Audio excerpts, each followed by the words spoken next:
Everyone, Ann Fairball here with week 4 on online assessments.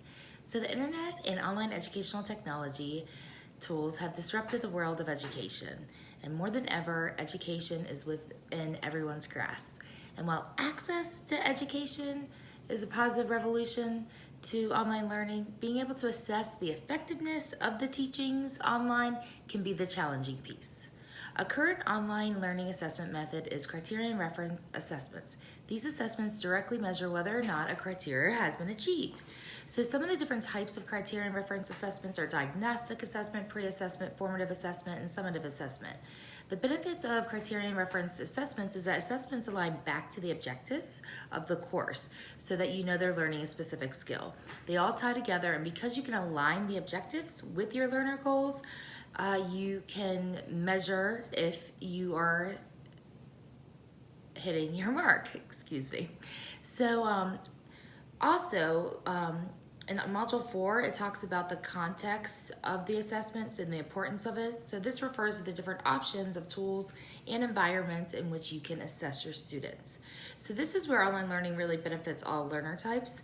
And thinking back to my theories on online learning and the criterion-based reference assessments, the context of the assessment was important to me. So I've often heard people use the argument that online learning is not as effective as classroom-led learning because it lacks personal interaction. That is where context can really help drive more options in an instructor-led classroom because the options are quite frankly endless. According to McKnight and O'Malley, using a learner-centered and systems framework and defining the learner feedback experience can help instructional designers use the right objectives and assessment tools. So I think bringing those two together, because I do believe in the learner-centered model and the continuous feedback loop. So a continuous and immediate feedback loop is important because it allows for teachers to understand what the students are experiencing and use that to adjust instruction to meet the students' needs.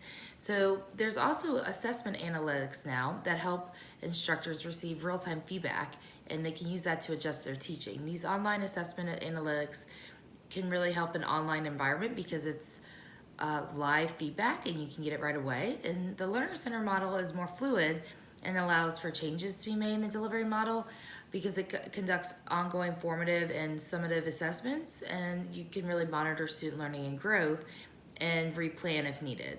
So this is where it really beats traditional in classrooms teachings where this learner feedback loop can help drive different assessments.